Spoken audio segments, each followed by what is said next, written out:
Well, this year, just like every year, millions of people, both children and adults, are going to open millions of presents. Some won't fit.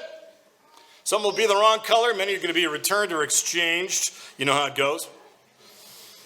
But there's one gift that meets everybody's need, one gift that will never wear out, never break, never need repairing. It's a gift that's appropriate for the small child, the older person, male, female, boy, girl, adults, doesn't matter. It's the gift that we all need. It's the most valuable gift of all.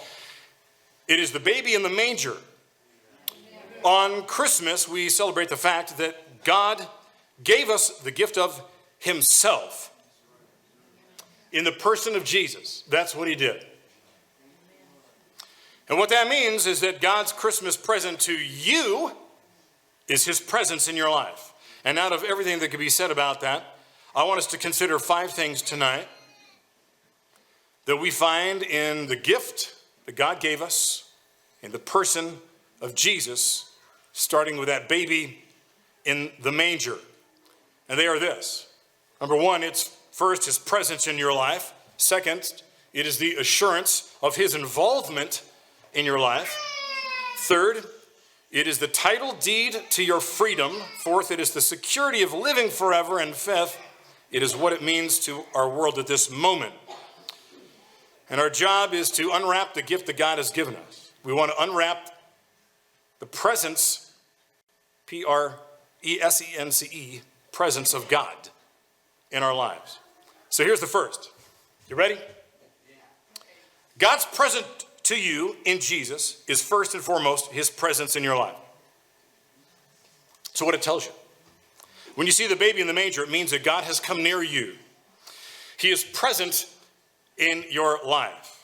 But many people just can't see it. They don't get it when they look at the baby in the manger. They don't see God like the wise men did. For those who have been here all month, each Sunday of the month we have focused on a different visit that Jesus received after being born.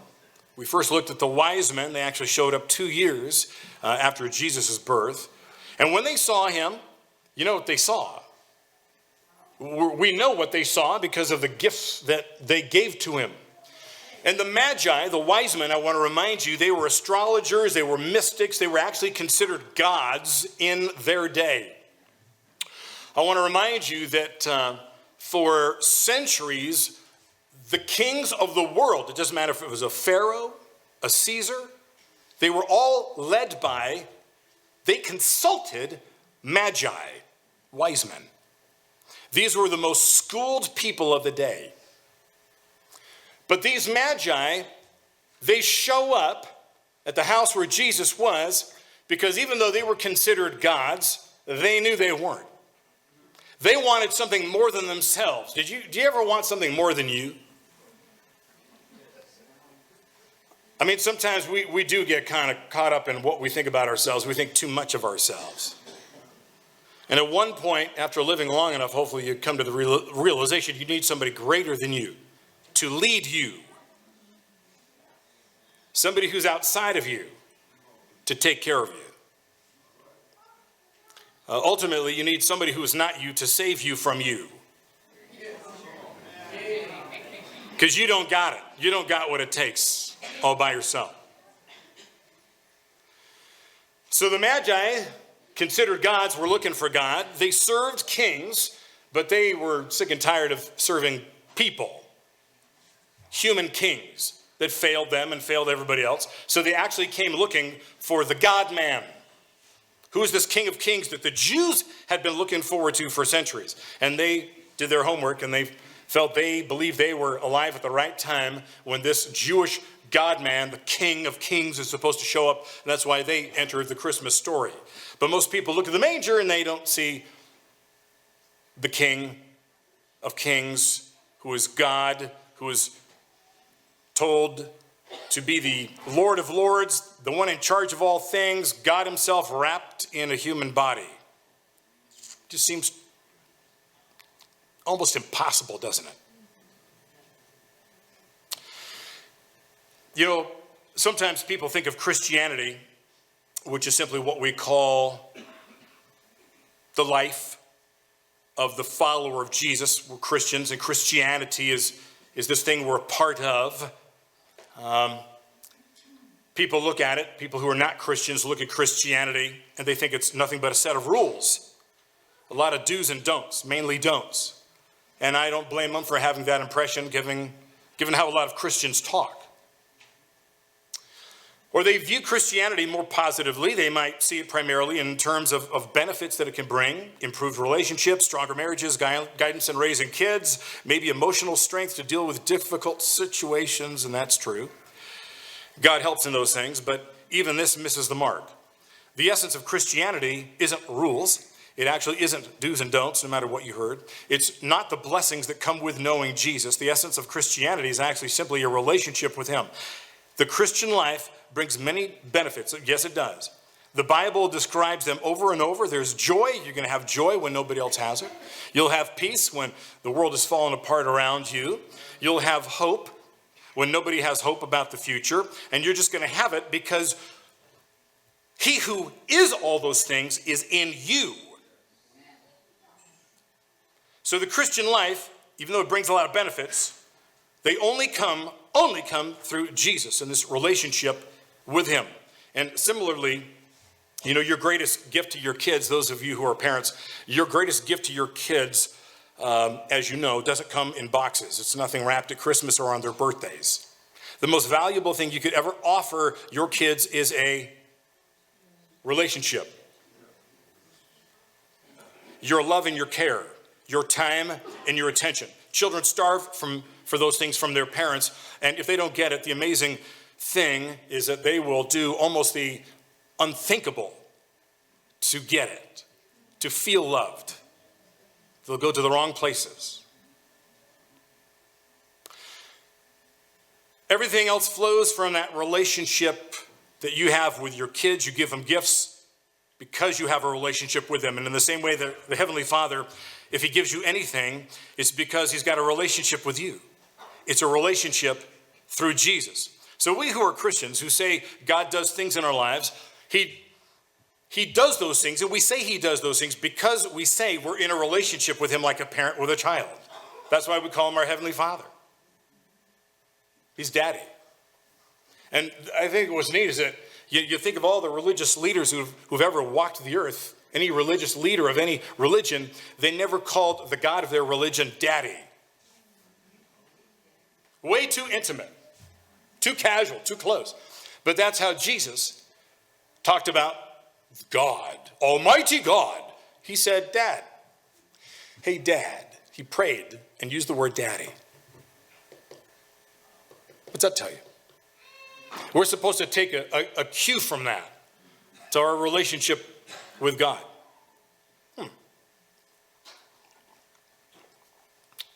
The record, the notebook that one of Jesus' disciples kept on Jesus, what we call the account of Matthew, he opens it and he talks about the name that Jesus has, and it's a name given to him before he's even born, and it is a Hebrew word, Emmanuel.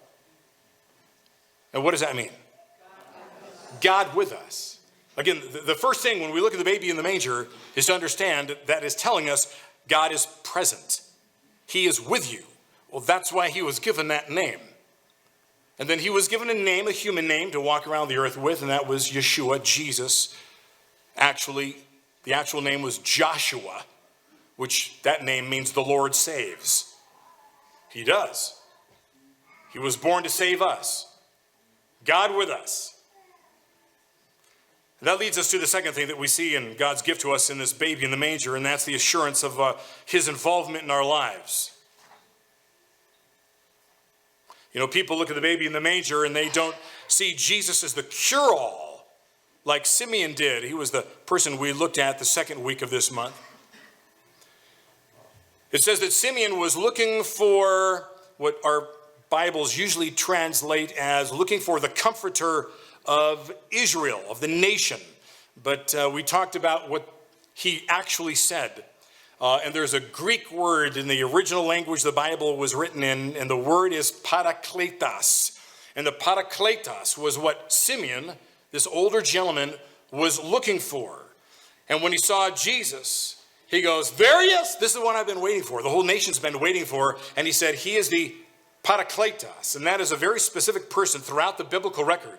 And it's actually referred to God himself. When God shows up, it's a person that has whatever you need, exactly what you need, and can deliver it to you right when you need it. That's a parakletos.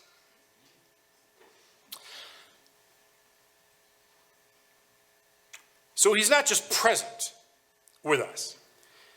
He's actually active. He's involved in us and around us. He alerts us, and he actually alters our situation as the parakletos. Maybe you know what I'm talking about. You ever get yourself into a real mess because of choices you made?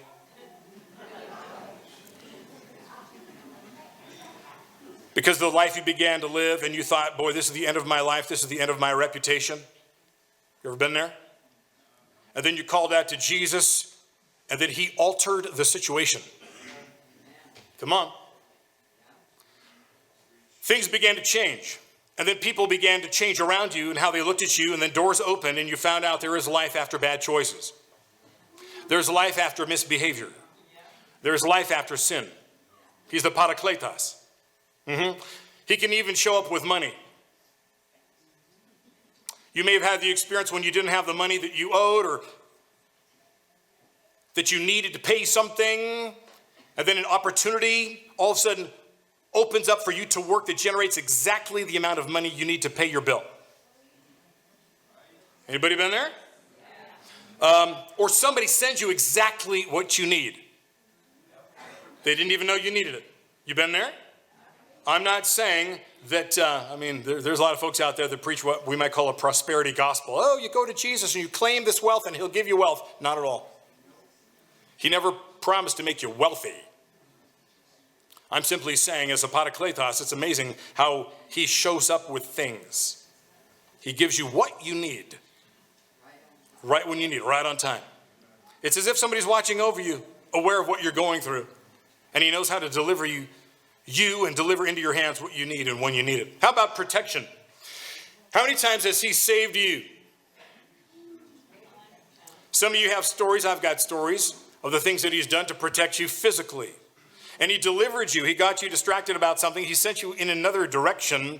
And what you just left is where something terrible happened. And something would have happened to you if you would have stayed there where you were. Been there? It's kind of quiet in here. You been there? It's as if he knows what's going to happen everywhere. And so he arranges an escape for you. Sometimes he creates a way out of a bad situation for you. He gives you the opportunity and he warns you. He speaks to you ahead of time. And he warns you to get out of something before you give into something. I can go on and on about the ways that Jesus is the parakleson. He's this one that comes into your life to guide, to protect, to provide, to warn, and he does all of this. Who knows what I'm talking about? I need some help here.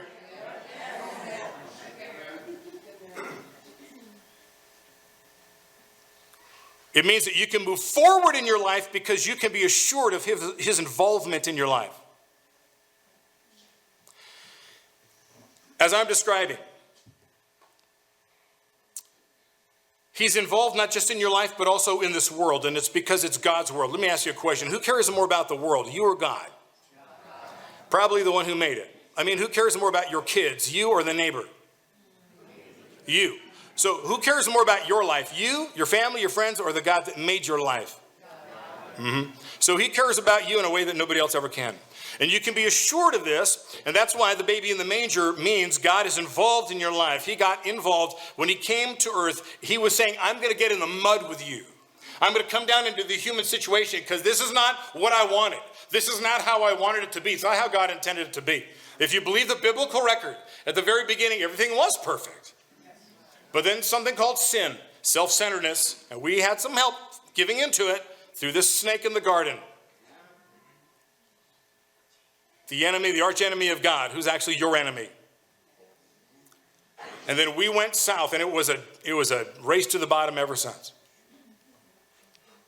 That's not what God intended for us, and so he decided to come to earth himself in the person of Jesus and be our way out.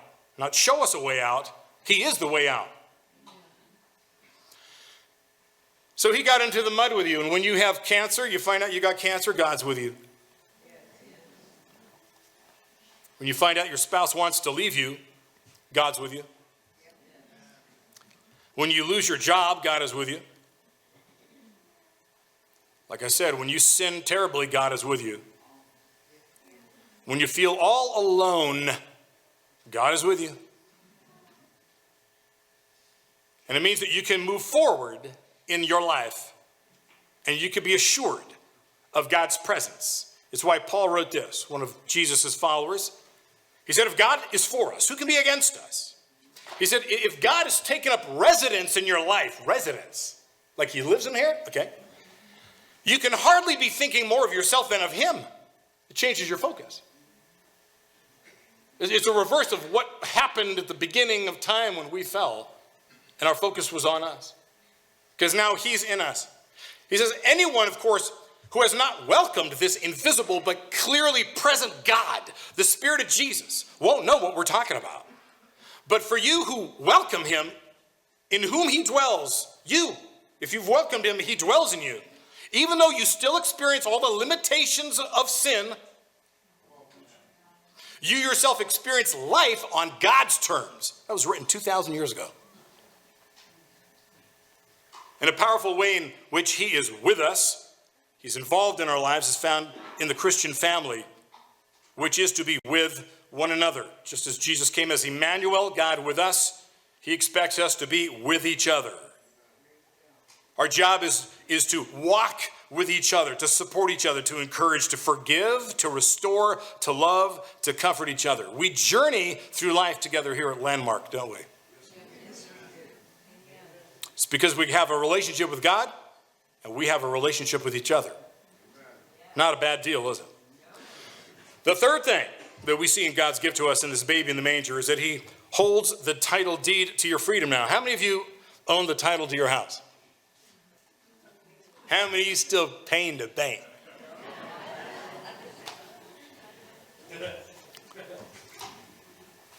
If anybody's trying to buy a house, you're in the midst of that. It takes you forever to do.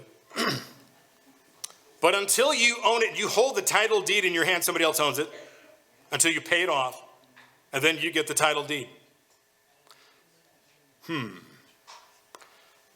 What's more important than your freedom?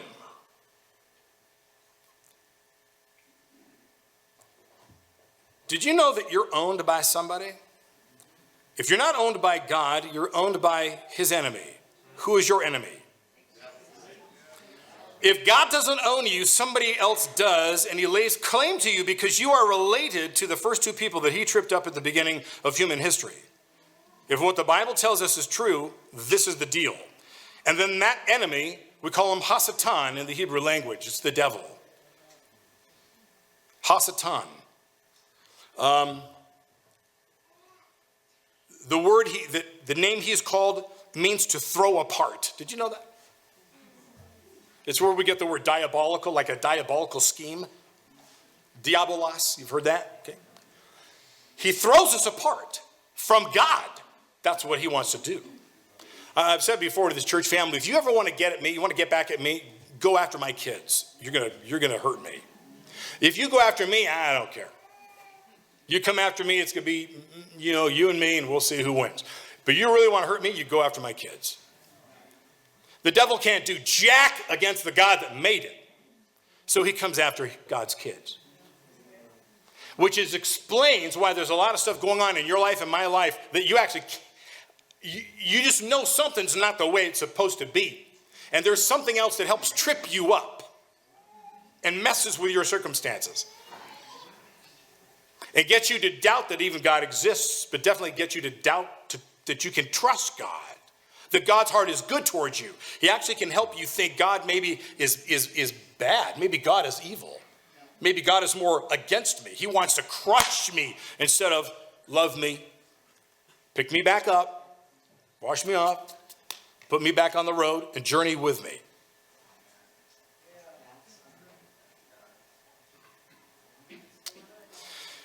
But most people look at that baby in the manger and they don't see the Redeemer that Anna did, the person we looked at last Sunday.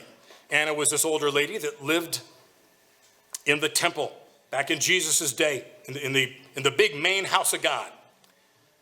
And she was waiting for what our English translations of the Bible call the Redeemer, but the actual Hebrew word was, if you remember, Goel. Here's how to remember it. Goel, Goel, Goel, Goel. Think of Noel, Goel. Goel, the Goel. That is the one who can fix everything and buy you back. We looked at who the Goel was in Scripture. He was called the kinsman redeemer. It was the one that would have the money and the ability to restore what had been taken from you, restore what you had lost. That's what that is.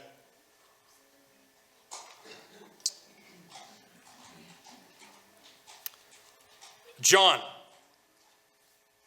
the writer of the Gospel of John, he said, to all who have received him, to all who believed in his name, he gave the right to become children of God. He didn't say to all who heard about him.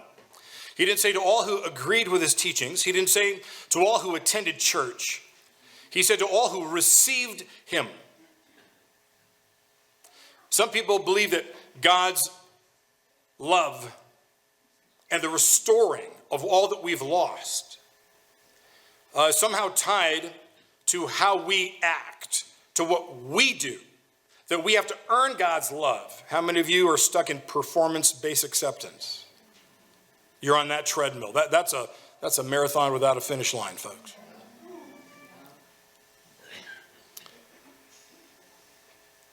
He offers it to you for free, and maybe the gift is still in his hands, and on that box has a little name tag like those ones at Christmas time, and it says, to you from God. But you got to take it out of his hands. Is he still holding it? Have you received him as your Redeemer? The one that can actually buy you back from the devil that owns you. That's a strange thing to say nowadays. People usually don't talk about the devil nowadays. Even in churches, it's just not happening anymore. That's a fatal mistake. I want to ask you, who inspired Hitler? How do you do that kind of stuff? How about Mao, Stalin, Pol Pot? Fauci.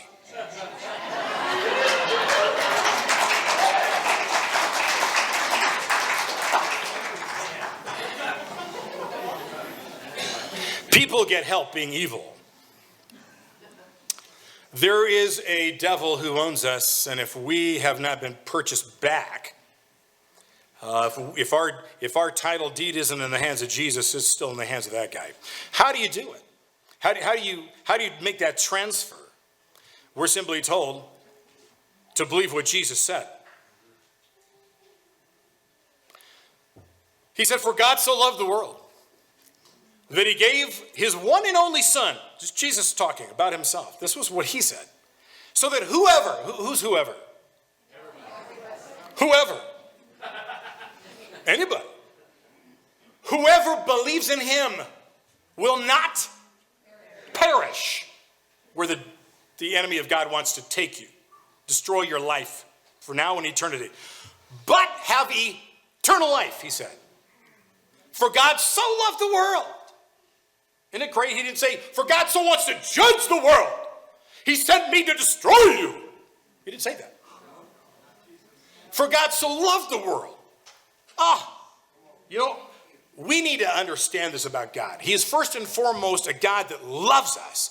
John, who wrote this down, what Jesus said over and over again in his letters, right? What he wrote in the New Testament. He wrote, God is love.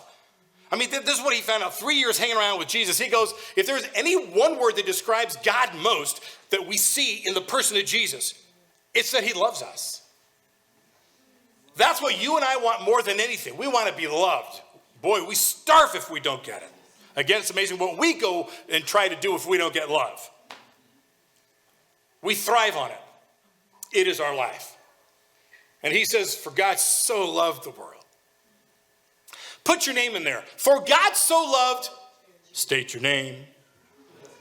That if, state your name, believes in him, you shall not perish, but have everlasting life.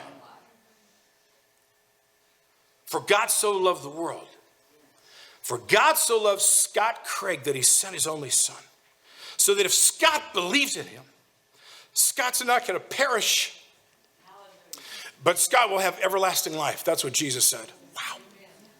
Let that get a hold of you. He also said this. He said, this is eternal life. The one that starts after this one ends. That you may know the only true God. There's only one, you know this. There's only one God. And this is the one. That the only true God and Jesus. This is Jesus talking. And Jesus, whom you, God, has sent. And he's saying this out loud in front of a crowd. Again, he's trying to make it very clear to everybody. You want to live after this life? You want to be reunited with those that went before you in death? You want to be in the presence of God? And this is the great thing. It's the security of living forever. This is the fourth thing that we get in the gift of Jesus. We have the security that we will live forever and not just exist. I don't want to just exist. I had a good buddy of mine years ago. He said when he was a little kid, he didn't want to go to heaven because when they sing the song Silent Night, and there's that line, sleep in heavenly peace, he thought it was peas, like the vegetable. And he hated peas. He goes, and he told his mom and dad, I don't want to go to heaven. Heaven is totally beyond anything you can even imagine it to be. God who made this earth also made heaven, but he lives there. Which one's better? So what you want to do is live where God lives. And that's the promise. That's why Jesus came to say, I'm going to rescue you from the mud down here, the thing that fell apart. I'll fix that later. We'll perfect it. But what I want to do is when you breathe your last breath, I'm going to take you home. You're going to breathe your first breath of heaven's air, and then it's on. It's a new life. And you're going to wake up and find out what life really is when you are in the presence of the author of life himself. Got it? That's what it is.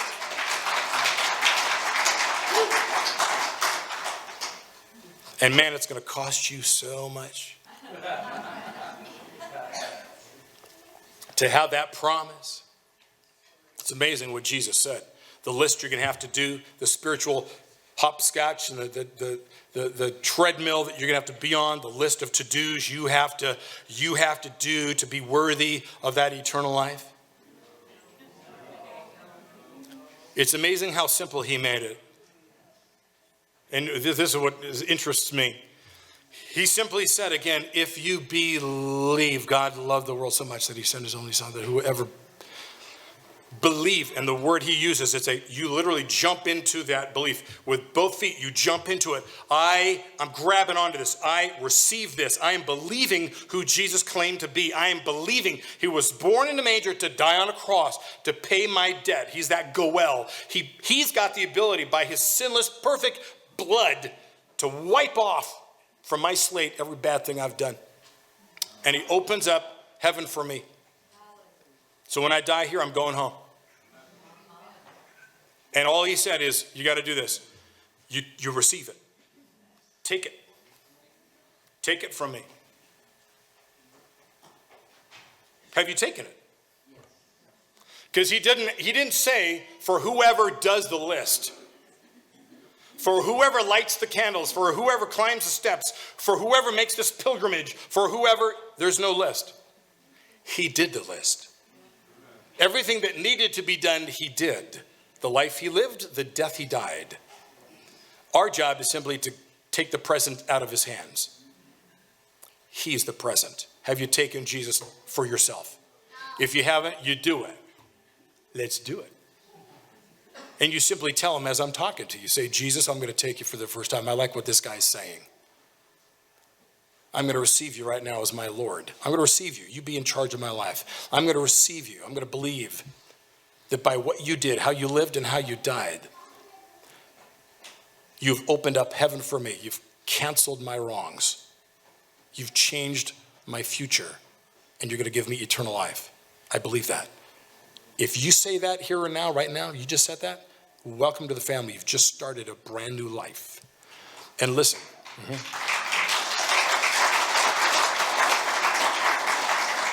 And if you did that for the first time, do not leave this place without telling me. Don't leave this place without telling me. Just come up and find me. Just say I did that. I prayed that with you. I just want to give you your next step, okay? This leads us to the last thing.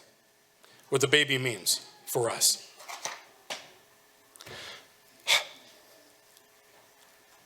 Here's the big story.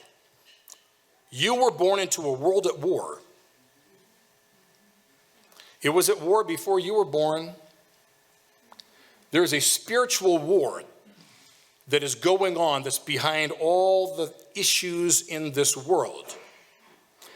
And I want to say that the world, America sure has, and what's interesting is the whole world is doing what the Bible says one day would happen. And I think we're entering those days where the whole world is falling victim to mass delusional psychosis through an organized mass media who've manipulated all of us through emotional controls, fears, stirring up fears in all of our areas of insecurity,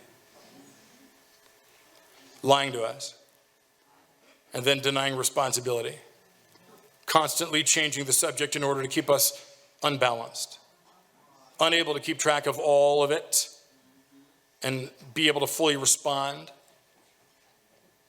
to one fire before the next and the next are lit. And then once we consent to what we're told is needed, they move the goalpost further out, and then we have to do something else.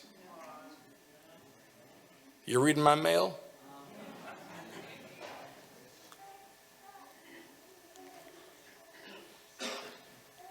It's amazing what the president said. That if you don't have the vaccination this winter, you will be sick, and for the most part, chances are you're going to die.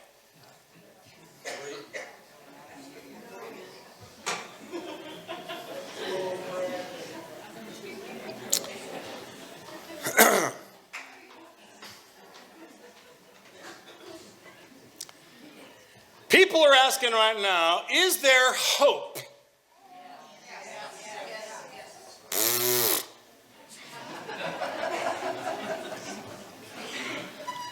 You need more than hope. You need certainty. And you can be certain that there is a future. You can be certain that no matter what comes in this world that is falling apart faster and faster with every year, there is a life to come where everything is going to be as it was supposed to be. And he has prepared that for you and me. If we belong to him, it's yours for the asking. For the asking. Dr. David Martin, he said recently, we can be sure that as people of faith, we can have courage, that our values are right, and we have the opportunity to wake up and act. Something is stirring in you and I, in the people that have moral compasses. He says the great news is that we don't have hope for a future. We have certainty for a future because of the baby in the manger. Listen, we tell the Christmas story all wrong in those Hallmark cards, you know. We don't really point to what's going on. I want you to remember what happened when Jesus was born, what King Herod did, the government was coming after the children. It wanted to kill every child in order to snuff out the truth. David Martin says that's no different than the puppet in Chief Biden seeking to kill and maim everybody under 5 years old. Very interesting statement. Don't know where you are with this. Ooh, can I go here? Too late, I'm already here.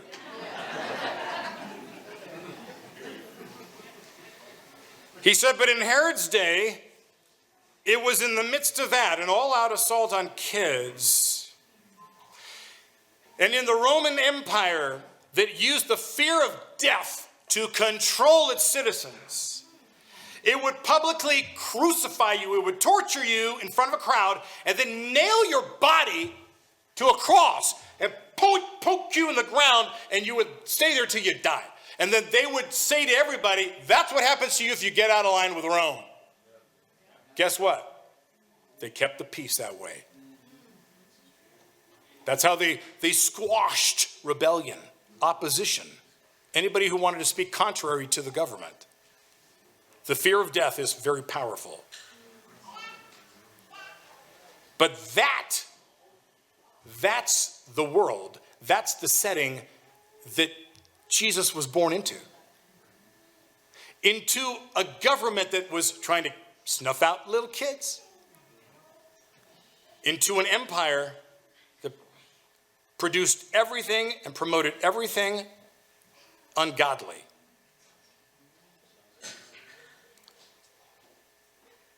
That's what he was born into.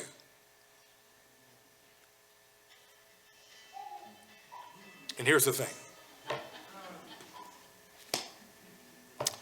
The baby in the manger says, the light does snuff out the darkness. We may not live to see it in our day, but eventually it will. And again, we were not born for time, but we were born and created for eternity. I would make you, if I could, I would make you read the Bible that we call the Word of God. I would make you understand it, believe it, get to know it, and base your worldview on it. Because you know what? It has always been right. And it has told us about the day we are in. The reason why today doesn't freak me out, and people that know their Bibles, they're going, I was already told about this. It's really not coming as a surprise. I'm simply alive to see it. That's the weird thing. Go, my goodness, I'm alive to see this. So, this Sunday, I trust you can come back in a couple days, Sunday morning, and we do the last thing in our series. And it's how we carry the light, how we carry the presence of Jesus into the world. Because that's our job. That's Sunday morning, 10 o'clock right here. Symbolic of that. How many of you have one of these? Okay, here's what we're going to do. You get that candle in your hand. Everybody's got a candle? Anybody without one?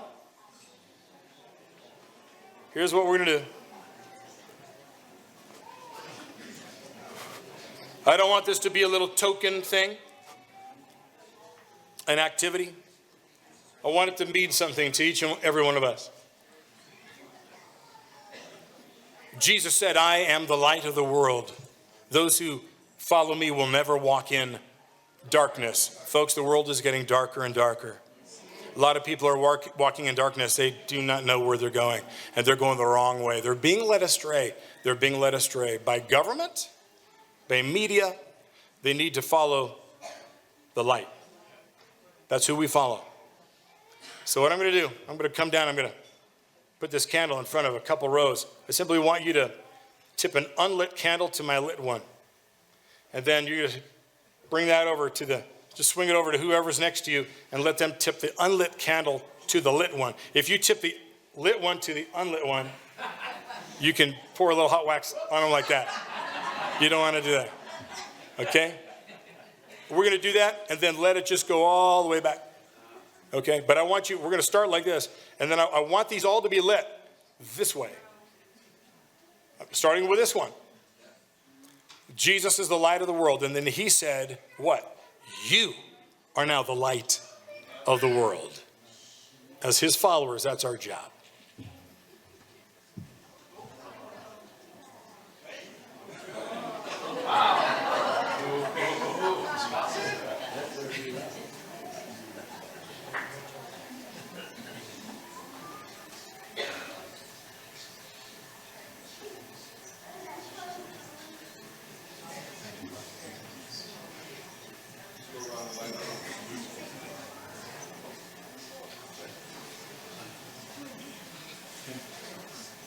Wrong with that.